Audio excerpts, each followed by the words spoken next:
So here I'm back in the app.js file. In the render method, which you learned is used when creating a component by extending the component object, there we output 3 persons. And this clearly is kind of a list, because we also have persons managed in our state here. It would make sense to output this as a list. But before we dive into that, let's dive into outputting content conditionally first. Let's say when we click this button, we don't really want to switch the names as we do right now, but let's say instead we want to show or hide the persons we have down here. For this, we can, for example, wrap all these persons in a div, let's say, so that in the end we can show or hide this div and automatically also show and hide everything that's inside the div. That's the idea behind wrapping all the persons with the div. So that's the first step. The second step now is that we need to change this method. I'll name it to toggle persons handler, and we'll no longer pass an argument to this method. Now with that, I will go back to the old syntax of not using a function here, which returns another function call, but just passing a reference. I now also need to create a method called toggle persons handler. So I will add it here above the render method. And we could use both syntaxes. This syntax here, which will create a method. In here we will have problems if we want to use the this keyword though. And since we will call this method here upon an event fired in the DOM, this would lead to real problems. So I will use the other syntax of assigning an arrow function to a property. It will also create a method in the end. It's just a different syntax, and due to the internals of JavaScript, this makes sure that this keyword inside this method always, under all circumstances, returns to this class. So I recommend using this. Now in there, I now want to toggle some property, which in the end decides whether we want to display this div with the persons inside of it or not. So first of all, I'll go to my state and add a property. I'll name it show persons. The name, of course, is up to you. And I'll set it to false initially. Now, if it is false, I don't want to show the persons. And how can we now render this dynamically? Well, we can go to the div, and in other frameworks like in Angular or in Vue.js, you would now place a directive on this div. For example, in Vue.js, if you know that, we would have vif. Now, React works different. Here, always keep in mind, we are working with JavaScript only. It might look like HTML here, but it is JSX. It is just syntactical sugar for React create element. So in the end, here, we have JavaScript code. Hence, we can work with it as we can work with JavaScript code. If we want to render this dynamically, we can enclose it in single quotation marks, the whole div wrapping the persons, not the outer div, the inner div. And now, between the quotation marks you learned, you can write JavaScript expressions. That's not only true for 2+2 or for reaching out to the state, you can also render content conditionally by adding a ternary expression. What you can't do here is add an if statement. If something, then something. That looks like it would be the right solution to simply then move the div inside of the if block here, but this doesn't work. You actually can only use simple statements, no block statements, as part of this dynamic syntax. So between the opening and closing single curly brace. So using an if block like this will not work. But we can use a ternary expression. We can simply check if this state show persons. Keep in mind, this is a Boolean. We assign false initially.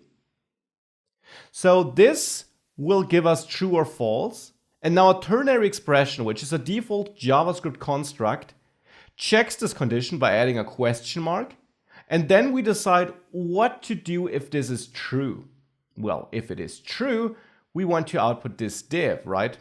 So right now, the part after the question mark, so this div, gets executed if this is true. We also need to define an else case by adding a colon, and then what we want to do if it's not true.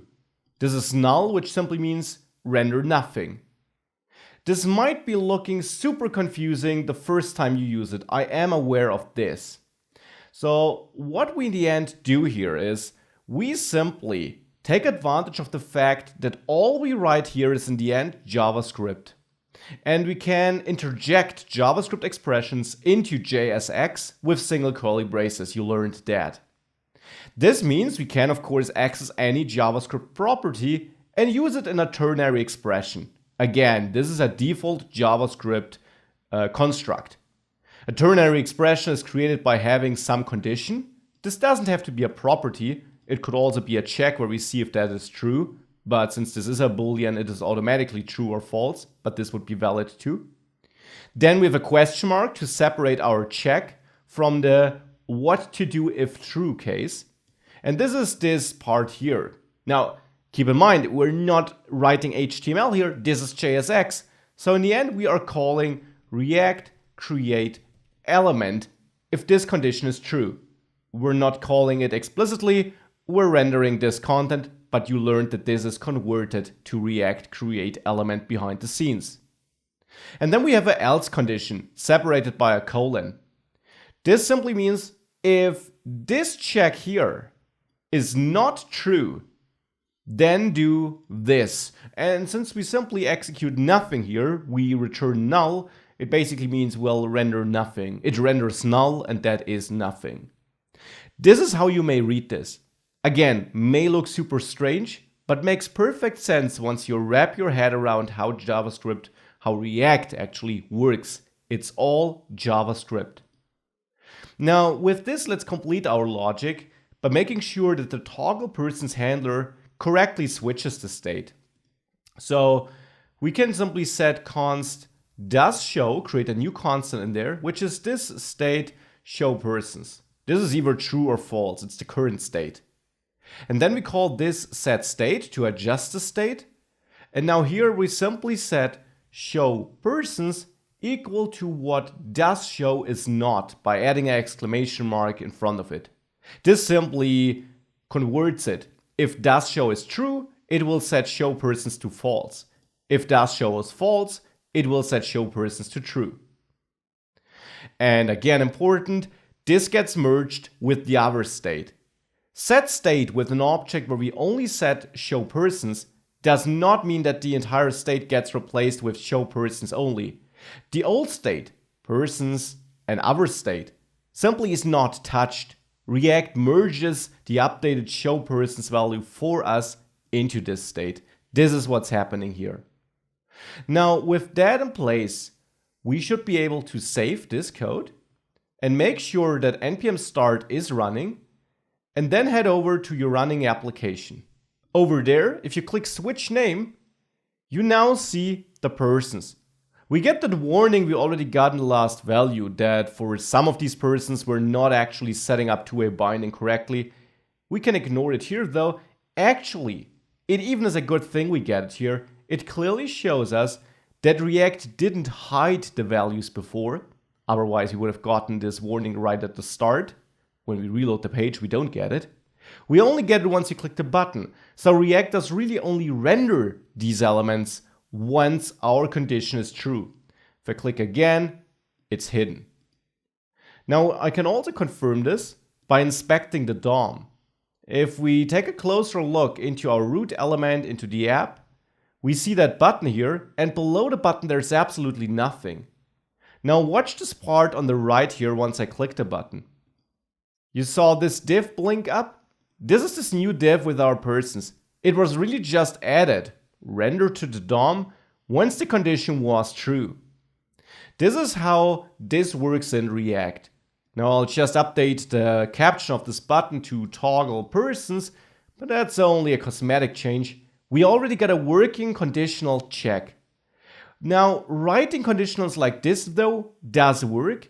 but can also lead to confusing JSX code if you have a lot of possibly even nested checks. So I will show you an alternative to this in the next lecture.